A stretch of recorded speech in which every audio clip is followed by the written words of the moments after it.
Welcome to another edition of PENSDOWN.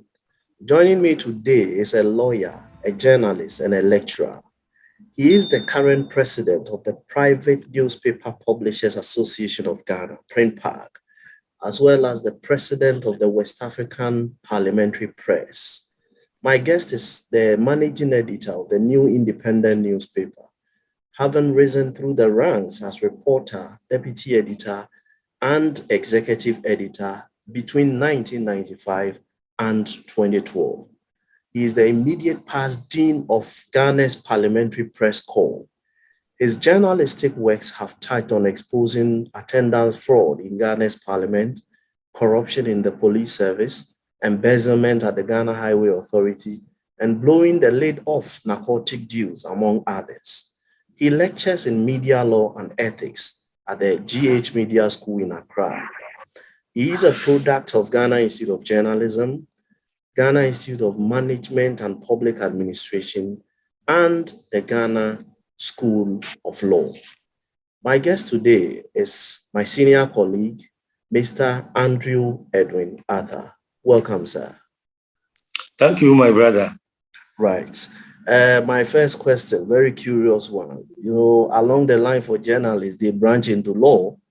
Is journalism going to lose you one of these days? Because already I see you in your costume as a lawyer. Not at all. Not at all.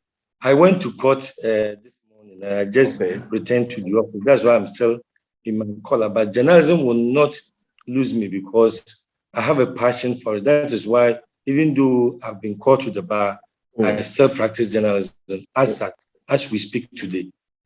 So journalism is not going to lose me. No. It's my passion. I will practice it alongside practicing law. How long have you been in active journalism? Well, I completed I think that is about 26, 27 years now, this year. I attended the Ghana Institute of Journalism and then graduated in the year 1995. Immediately I graduated, I started working. So since 1995 up to date, I have been in active journalism practice. So the mathematicians can put the years together for us. I think it's about 26, 27 years. Being a former dean of Ghana's Parliamentary Press Corps means that you have been a parliamentary correspondent for some years, right? That is so. Wonderful. Now, in 2010-2011, Parliament caught fire because of a publication by the Africawatch magazine on their political performance index, where MPs were graded. Some had A, some had F, and the rest. How was the atmosphere for you then? Thank you very much. Let me use this opportunity to say good afternoon to all your viewers and listeners. Well, yes, I was in the house in the years 2010 and 2011. Yes, the ratings came out in the Africawatch, and I can assure you that I can tell that it wasn't easy. It totally disorganized the house completely. It disorganized the house completely because it came. I don't know whether some of the MPs had a hint as to whether they were interviewed earlier or not. But because we as members of the Parliamentary Press Corps didn't even get a wind of the fact that Africawatch was in the house investigating or doing some work on the performance of members of Parliament. So it came as a shock to all of us, and I can assure I was in the house. And then the leadership called me as the dean at the time. Come, you are a journalist. Are you sure you don't know anything about this? And I said, no, leader, I don't know anything about it. They thought that being journalists outside Parliament, they might have used those of us who were journalists inside. And then me being the leader of the team at the time, the dean of the Parliamentary Press Corps at the time, they thought that they would have contacted me to give them some support or some records. But honestly speaking, I didn't know. It was very explosive. It was very explosive, and the speaker had no option than to suspend sitting for some time so that the agitation go down a bit before the House could go on with its business. So it was very explosive. I remember Justice Joyce Bamford Adu, who was speaker then, threatening to summon the editor of Africawatch to come and answer, or and talk about the methodology and who were behind what. But that invitation, we never saw it. The editor never showed up. What happened? Well, we explained to them how the media works. And so it was because of our interaction, the interaction of the leadership of the Parliamentary Press Corps at the time, led by my good self, that convinced them that, well, this is how journalists work. They sometimes work undercover. And you may think that, yes, you may think that nobody is watching, but the journalist is watching. So they didn't concoct the grades that people were scored with. But they perhaps planted someone in at the blind side of all of us, because they got some of the things right. Majority of the things they wrote, they got them right. So it was obvious that they perhaps planted someone in there, or they got the information from the right persons within the parliamentary service. So we explained to them how the media works, and so they appreciated it. And that was how come the editor to answer some questions either before the privileges committee or plenary itself. The overall effect or reason for that action, I believe, was to demand accountability from the elected representatives of the people. You are a lawyer, you are a journalist, you are a lecturer. From where you sit today, did Africawatch do anything wrong? No, they didn't do anything wrong. You see, I'm a journalist, so I understand the way we work. And you see, I was there even after the publication, and I can assure you that it changes some of the MPs up. They sat up after the publication. They now got to know that people were watching, eyes were watching, and so another time they will be put on the spot. So MPs that were not talking, now some of them rise to us to write statements for them to read. Yes, it happened, to read on the floor of the House. So I think that even though people saw the publication in bad light, it went a long way to also work on some of our MPs to want to also become proactive on the floor of the House, because it's pathetic to know that some MPs are elected, they come to Parliament and they don't have even one statement. They don't talk even for once on the floor of the House. Why are you an MP? And when you ask them, they say, we talk at the committee meetings. But when you check the record, they never made any contributions at the committee meetings. So honestly, that publication went a long way to help MPs to sit up, and some became proactive. Some of the problems that their constituencies were facing. But even before, prior to this, there had been something like this before. Even before the publication by the Africawatch. I myself, through the independent newspaper that I edited at the time, also published a story, a banner story. These MPs don't talk. Yes, my brother, it was explosive, very explosive at the time. Yes, at the time it was Justice, the late Justice Giovanna, who was the speaker. It was explosive, and members of Parliament whose name were in the list of the MPs who were not talking started calling me on phone. Where are you? Where are you?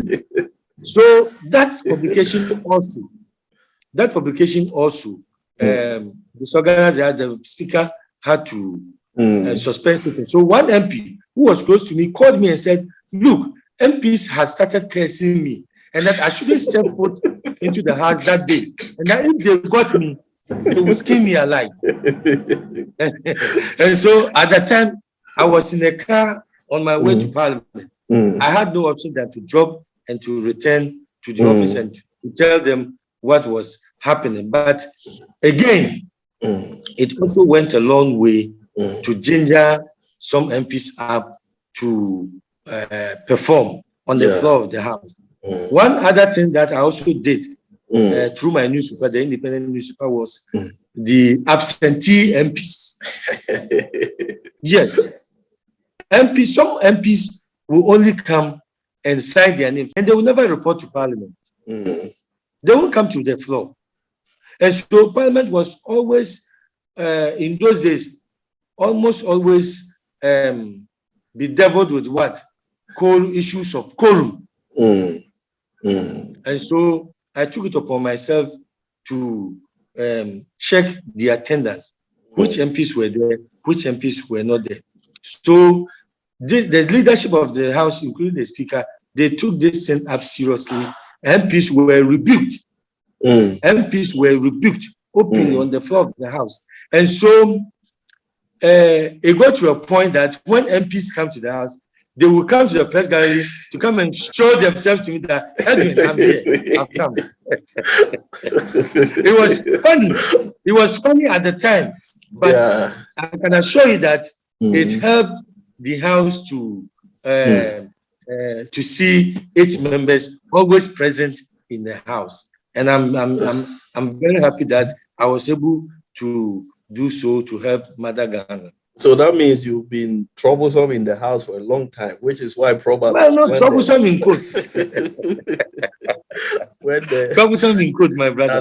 That's right. Yeah, which is why when the Africawatch thing came and you were dean of the press corps, they rushed to you to get answers. Exactly.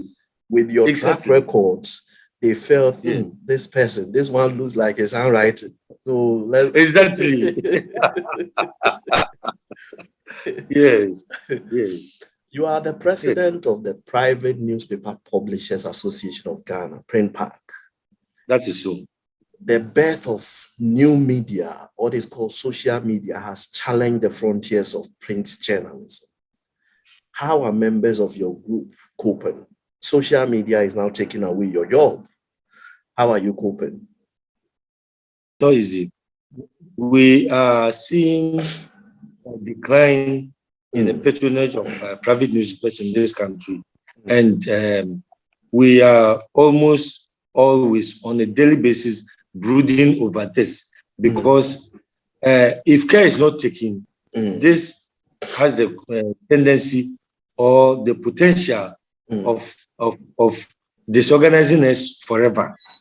But the current leadership of the private media, we are bent on reversing the trend. But obviously, it is affecting us negatively. It is affecting us negatively. There's a lack of patronage. Street sales is almost absent. It's not existent. Street sales, non-existent, because he has read it on social media. And sometimes the TV stations and the radio stations also read our stories on their morning shows. So once I've watched it on television, once I've listened to it on radio, why should I go and buy the newspaper from the newsstands? So these things, coupled with proliferation of social media, is really affecting us. But we are doing our best as the national executives of the Private Newspaper Publishers Association to reverse the trend. So one of the things we did was to encourage all private newspapers to also establish their own websites. Yes, and which most of them, I think about 70% of them today have their own websites where you can go, and then sometimes some of them who are technology inclined have a way of getting a few CDs from subscriptions on their websites, and it is helping them. But we are looking at the larger picture. Today, we are suffering because we don't have adverts. Yeah. We don't have adverts. And subscriptions by ministries, departments, and agencies have also been terminated. And so we are suffering. And so some of the things that we are doing for now is to solicit for state-sponsored adverts, paid adverts, and then to also revive the subscriptions for private newspapers so that we can stay afloat. So, well, government is buying into the idea. We are still talking, and we want to believe that by June, the situation should have improved, and that we'll see state-sponsored adverts in private newspapers, paid ones, and then maybe we'll get some subscriptions so that we can stay alive. Because as of today, I can assure you that most of us are dormant. They are dormant. They cannot hit the newsstands, all because they do not have the resources to produce, because we don't have adverts, and then subscriptions have been terminated. But we are doing our best to reverse the trend. Are you still reporting from Parliament? No, please. I have left Parliament, and my position has since been taken over by my other colleagues, and they are also doing well. Okay, so you were in Parliament and you saw several leaderships, Justice D.F. and Honorable Peter Alan Ajeti, just Ebenezer Sechi Hughes, Justice Joyce Bamford Ado, and I think Mr. Honorable Duajaho. Now, of these five, and then no, you are forgetting Professor Michael Kwe. Oh, Professor Michael Kwe, sorry. So, of these about 6 speakers, during whose tenure you reported from Parliament, which of them stands out for you in terms of his ability to bring order to the House? Well, you see, all of them brought something to the table. So it's difficult to stick your neck out to indicate that this one did better than that. But I still, but honestly, I still have fond memories of the speakership of the late Right Honorable Peter Ala Ajeti. Yes. The Right Honorable Peter Ala Ajeti was a disciplinarian and who will not tolerate some of these things that we are seeing on the floor these days. He will stamp out his authority and will deal with the individual MP. You dare not do what some of them are doing today during the time the speakership of the Right Honorable Peter Ala Ajeti. And they know. You can ask the old MPs, like the current leader of the House and Co. He was a strict disciplinarian. And so I still have fond memories of him as one speaker that was able to stamp up his authority and to discipline members of Parliament, even on the floor of the House. And I think that he stands tall amongst the rest. If as far as disciplining members of Parliament and stamping up one's speaker's authority over the MPs or over the House is our concern. So yes, I will single out the late Peter Ala Ajeti as one such speaker. How did you end up in journalism? Well, you know, in those days, even radio was you hardly would come across radio. And so in those days in my hometown, in the morning 6 o'clock news, you will see everybody surrounding one radio and all that. So I asked, so what is this? Which people read the news and all that? So someone started explaining journalism to me. And so this is how come I grew to love journalism. So as I was growing up, sometimes I would even use the cap in the house as a microphone. and I'll be speaking to it as if I'm reading the news. So yes, with this kind of mock presentation you were doing at home, why did you end up in print and not broadcasting? Yes, you see, so I didn't know the difference. Oh, okay. I didn't know the difference at the time. And so, but when I entered the journalism, Ghana Institute of Journalism, I saw the difference. I realized that I had a flair for writing. Okay. I loved writing. So straight away, I went into journalism class. I joined the journalism class. Okay. Yes. So for you, has it been print from day one till today? Yes, please. It has been print since 1995 up to today. Yes. Wow. If you have the opportunity to roll back the hands of time, would you still choose journalism?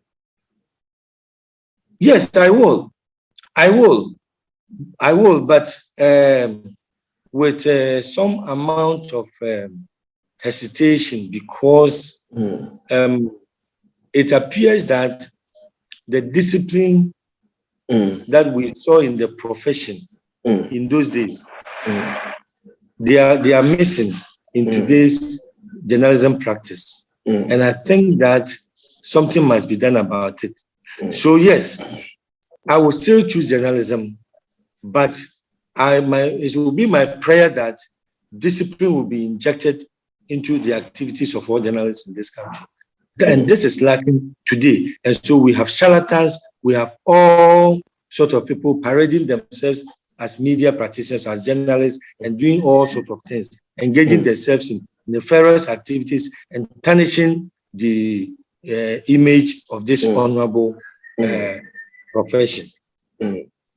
I see.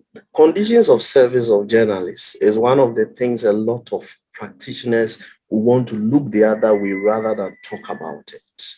You have been here for 26 years. What is your own experience with conditions of service, remuneration, and all that? What is your experience? Thank you very much. We started very well.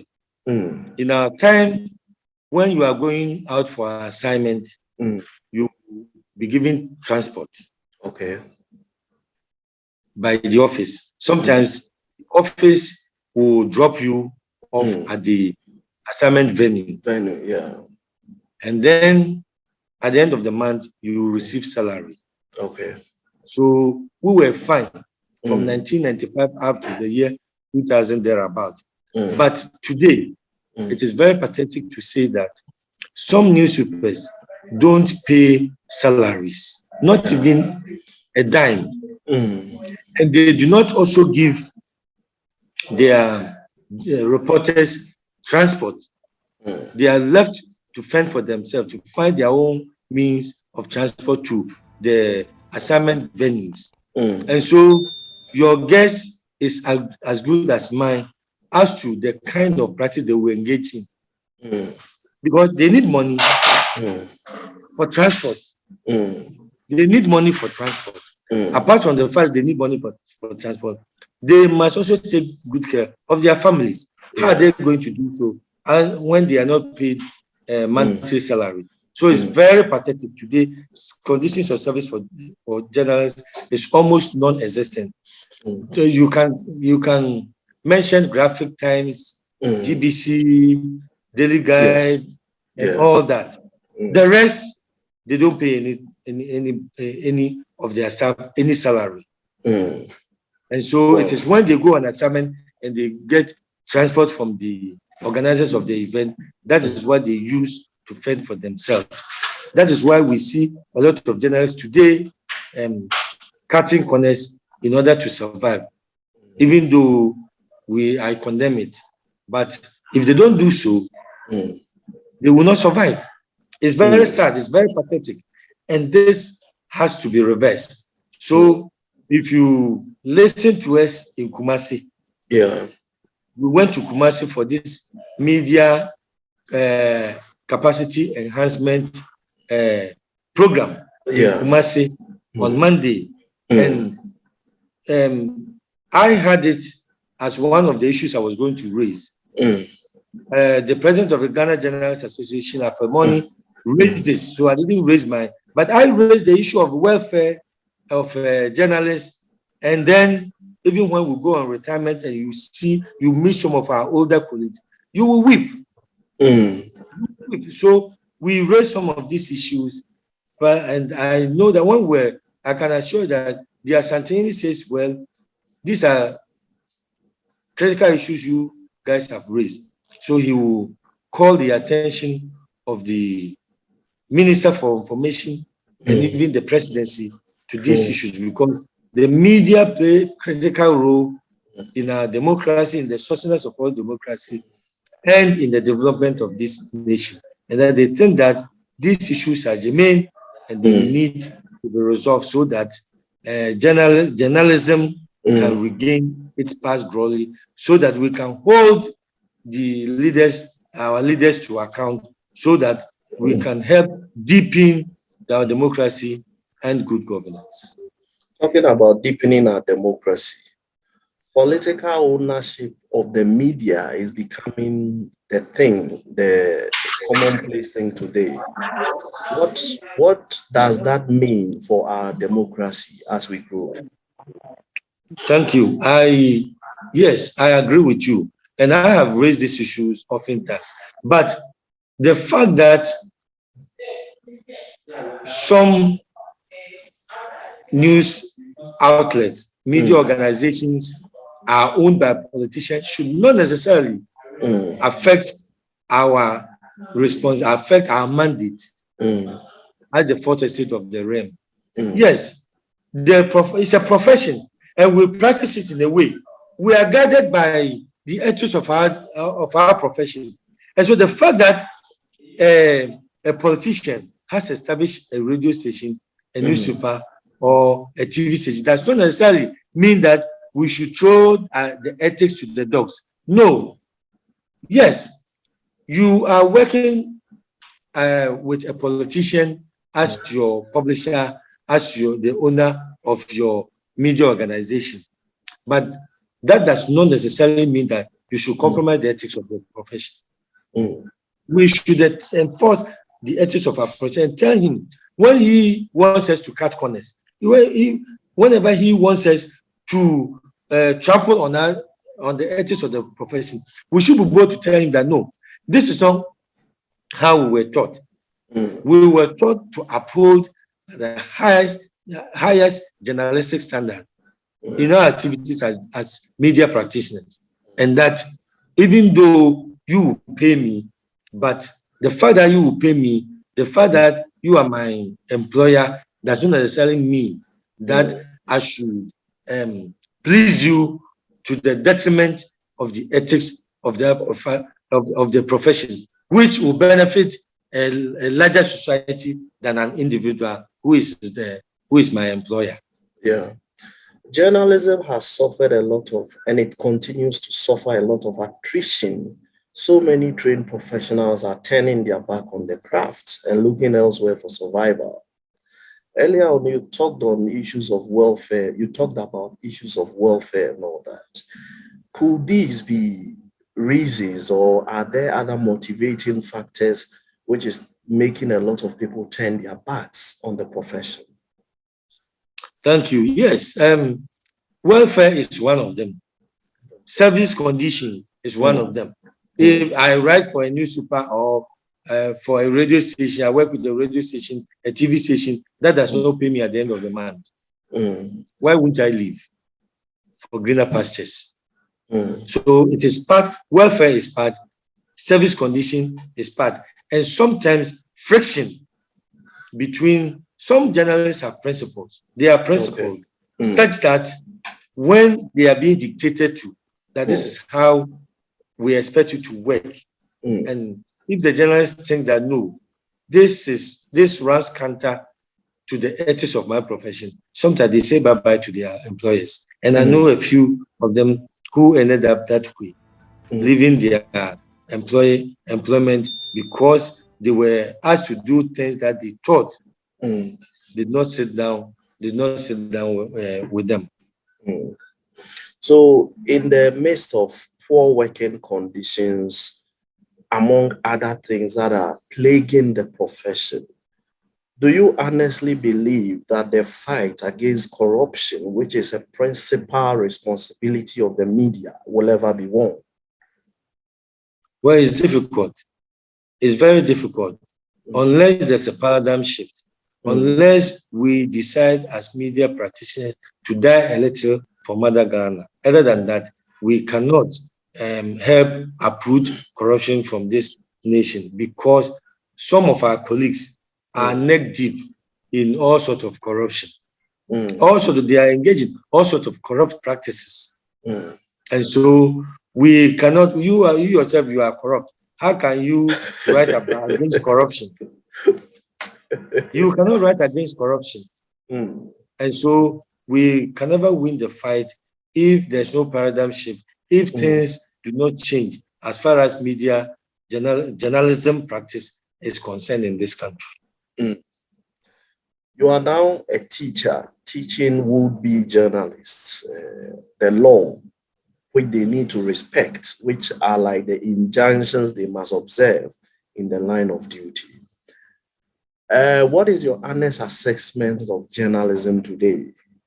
The new breed of journalists, the young ones, and the way they go about the craft. What is your honest assessment? Honestly, journalism today is nothing to write home about. As compared to the journalism that we were doing around the 1995, the year 2000. Today, we have thrown this, the glory that we won, we have thrown them to the dogs. Today, nobody respects journalists. Look, in those days, when the minister comes or the CEO comes to the office and gets to know that there is a journalist waiting to see him, he will call the journalist amongst the lot, even if the journalist just came. He will say that, let me see the journalist, because he thinks that there is something that's something against him that the journalist wants to find more about.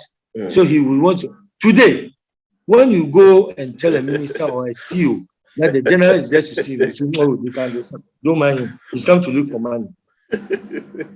So you see, today's media practice is something that is not so encouraging. And so I've been telling my students that, look, you have the opportunity to reverse this negative trend. And then when you pass out, when you graduate and you start practicing, don't copy the things that the people you meet in the profession have been doing. They are bad habits.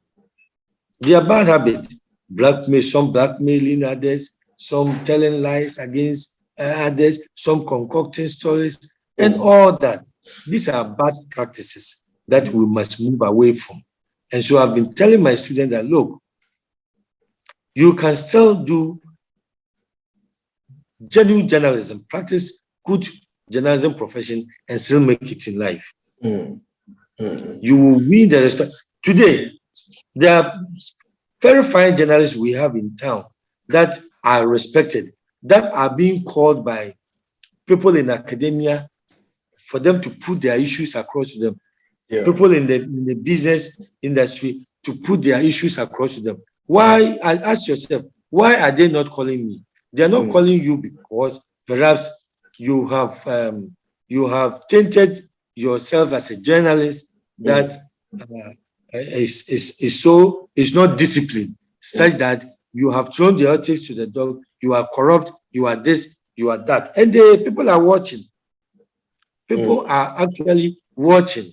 And so you may think that you are doing it and you are going scot-free. No, eyes are watching.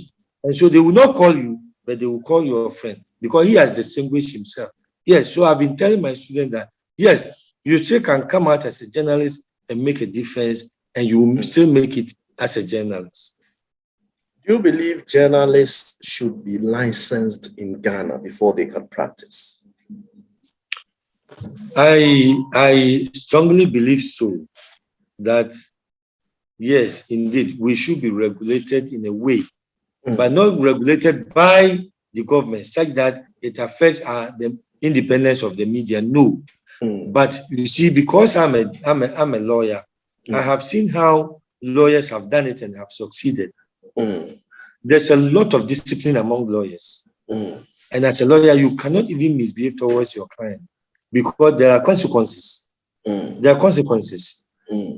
So you cannot behave with impunity and think towards your client and think that you can go scot-free. No. Yeah. But today's journalists can just do anything, can just write anything, can just say anything at all, and will go scot-free. And so I think that we must sanitize the profession by doing some of the things that the legal profession has done to sanitize that profession, where now we see lawyers as disciplined individuals wherever they find themselves. You see them as disciplined. And so if lawyers have been able to do it, journalists as professionals can also do it. We can learn from the legal profession how they started, how they did it, and where they are now, so that we can also sort of copy their good examples, so we can give the journalism profession some new image. What's your honest take on Sole? You call it transport. That's the common name around the Sole. What's your honest take on it? You see, Sole is not bad depending on the context within which it is given. You see, the laborer deserves his wages. Of course, my brother. You see, yes. You see, if you are invited to a program, and then the organizers in their own wisdom say, well, we know that you came by the car, you go back by the car, and you are even going to do us a favor by, we are not even paying for the news that your newspaper is going to carry. Yeah.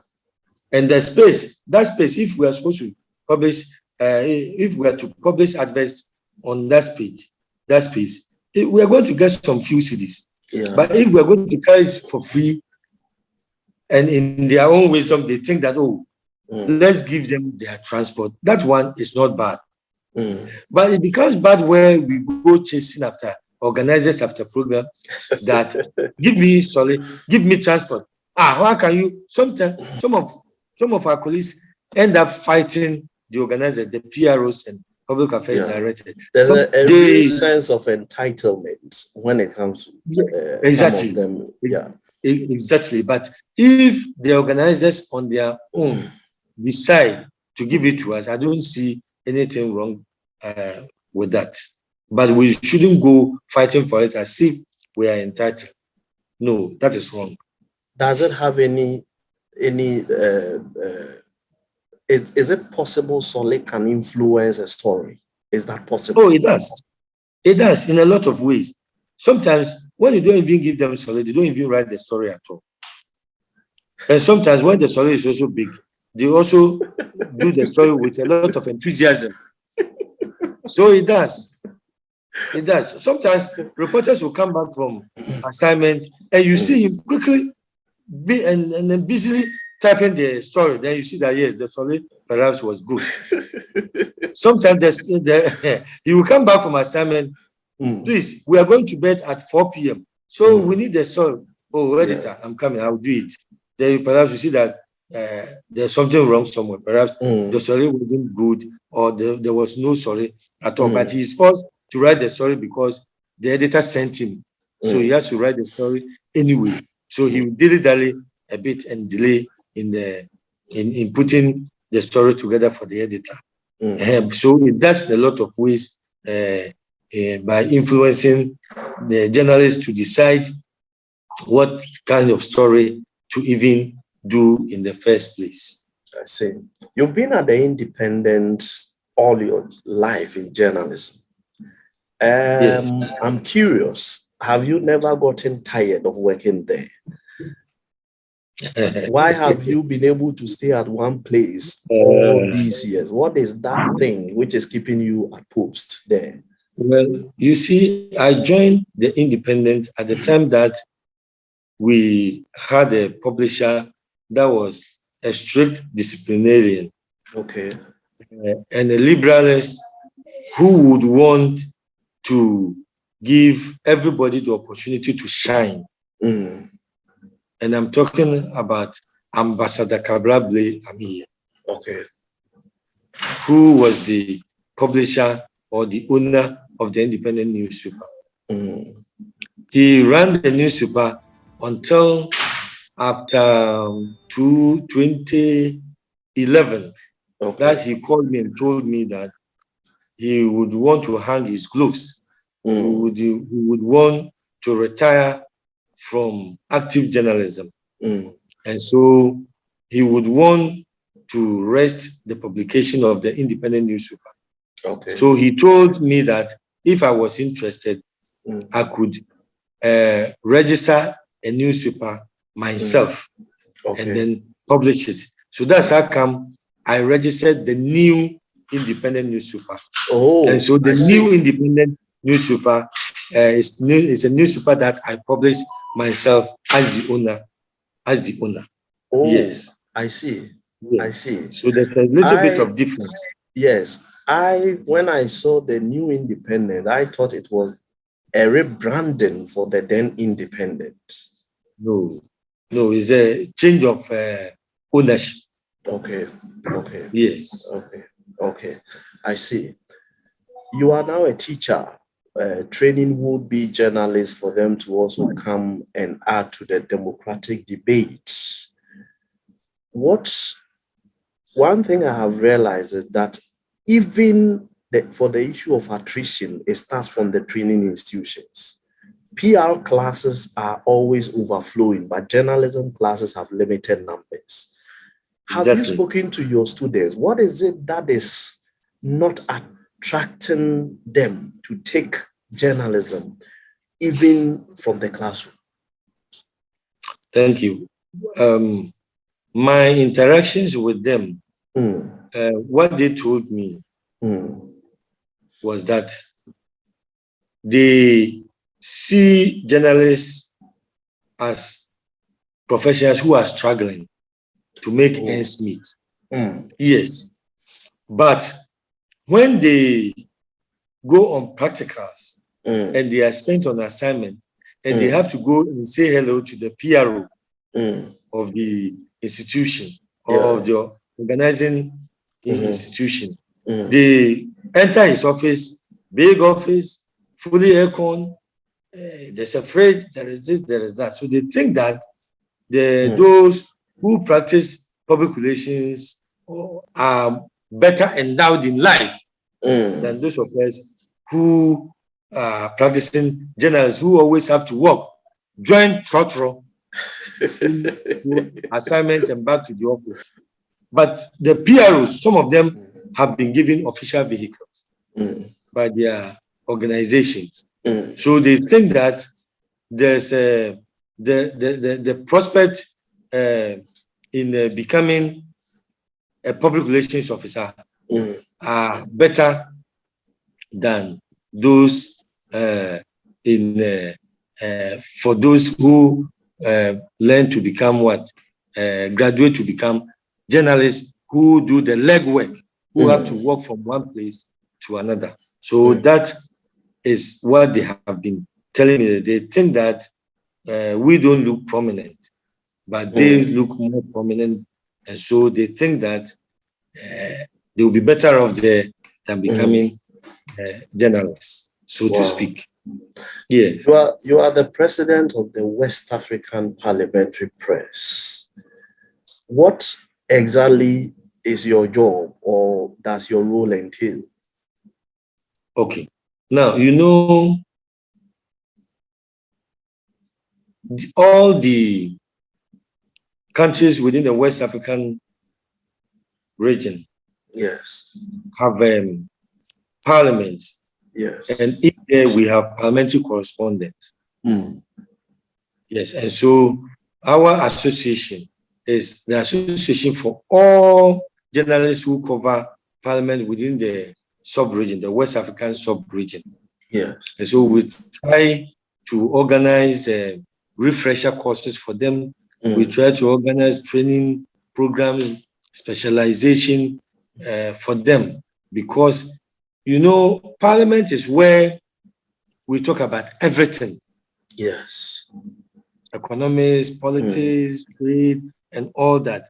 And we think that it is only proper, or we can only do our work well if we have the knowledge. And so one of the things that the West African Parliamentary Press Corps does is to build the capacity of its members so that they can perform wherever they find themselves. So that is our main objective as West African Parliamentary Press Corps.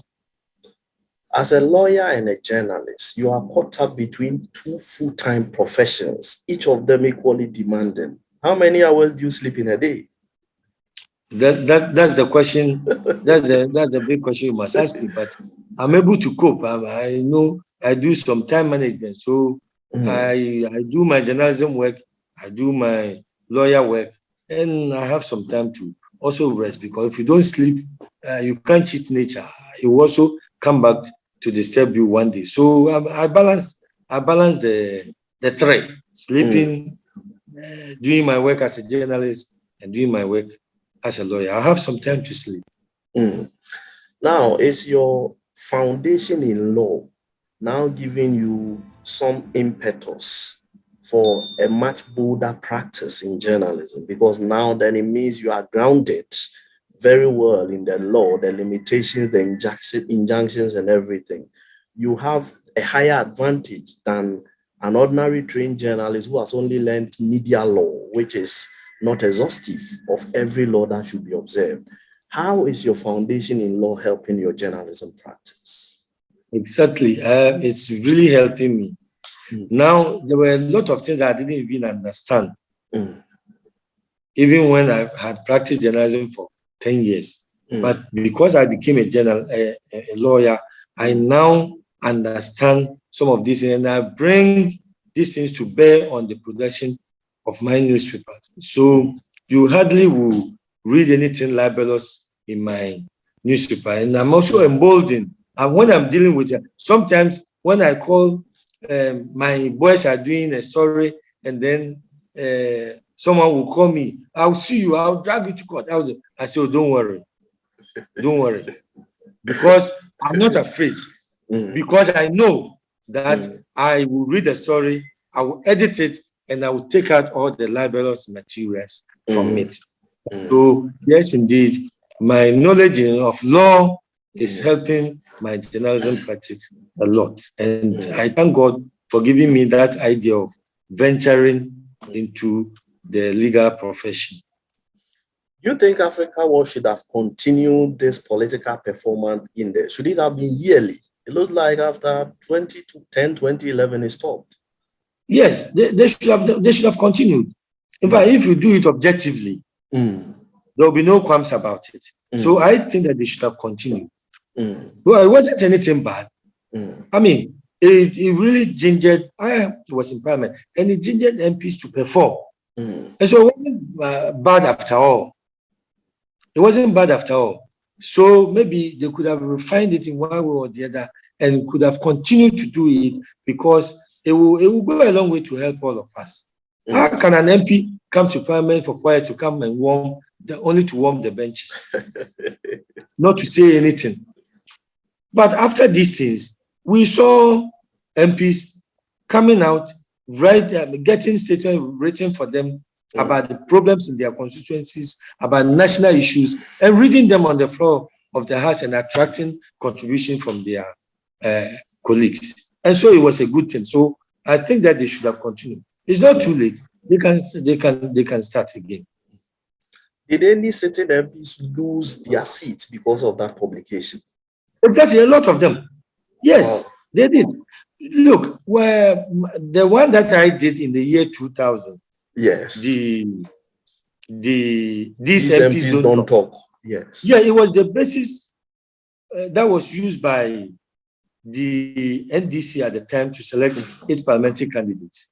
They themselves told me. Yes, they themselves told me. They called me and told me that it's because of this your article that you wrote about us. That's how come we were rejected at the polls to represent our parties again in Parliament. Yes, they told me. Yes, so it did some good to all of us as a people and as a nation, because at the end of the day, we do not want to send people to Parliament only to go and become youth MPs. But you need to. Are there a lot of issues of national interest? Even your constituencies have a lot of issues. So you cannot even bring 2 of them on the floor of the House. But you, for 4 years, you will not be recorded as having spoken for once. I think that is bad. I think that is bad. Yeah. So yeah, we achieved that result, and then I'm happy about it. Yeah. But on hindsight, was Speaker Justice Bamford Addo right to have said that the editor was going to be summoned? Was she right? No, you see, no. I will not say she was right or she was wrong, but you see, she thought that at the time, she thought that they could sanction the editor. Sanction the editor. But I'm sure that when they had listened to us, they realized that, oh, okay, this is also another profession that is practiced in a way. And so perhaps we are getting it wrong. Yes. I see. So why is it that from now I want to tap into your experience as a parliamentary correspondent for so many years? Why would people elected to represent the ordinary man on the street have a problem with accountability? Well, I also don't see that as a problem. It shouldn't be a problem to them. Yeah. It shouldn't be a problem to them at all. Because you see, if you are given responsibility, you must know that one day you must give account of your stewardship to the people who gave you the mandate, perhaps to represent them. So if the media is scrutinizing your performance as an MP, or is ensuring that you live up to your constitutional mandate as an MP, why should anybody have a problem with it? I don't think anybody must have a problem with this. And so I do not see it as a problem. We will continue to hold our leaders to account today, tomorrow. And I don't think that anybody should have any qualms about that, should have a problem with the media for doing so. We do so in the interest of Mother Ghana. And nobody should think that it's a wish hunting or we've been paid to do that. Because if you are given responsibility, you must render account of your responsibility to the people who gave you that responsibility. And so I don't think that it is bad for the media or for anybody to hold anybody to account in the first place. You've done 26, almost 27 years of journalism practice. How many more years do you intend to travel before hanging your boots? I will continue to practice journalism for as long as God gives me strength. Because I think that I still have something good to contribute to the growth of the media in Ghana. Particularly, I, as the president of the private newspapers in Ghana, it is my desire to see the reversal of the decline in newspaper patronage. That has been my headache, and I am bent on reversing this trend before I even leave office as the president of PRIMPA. Today, most of my members cannot produce their newspapers, all because they do not have the resources. So I'm looking for ways of bringing all of us together to see how best we can source for funding for such members so they can start coming out and also be counted among active newspapers in this country, because they all have their various audiences. Yeah. And now that they are not coming out, their audiences lack the information that would have also helped them to, shape their opinions. And so I think that this is what we must do. And so long as God gives me strength, I'll continue to practice journalism to help reverse the negativities so that the media, once again, takes up its rightful place as the fourth estate of the realm in this country. I want to thank you very much for your time. Truly grateful for this conversation.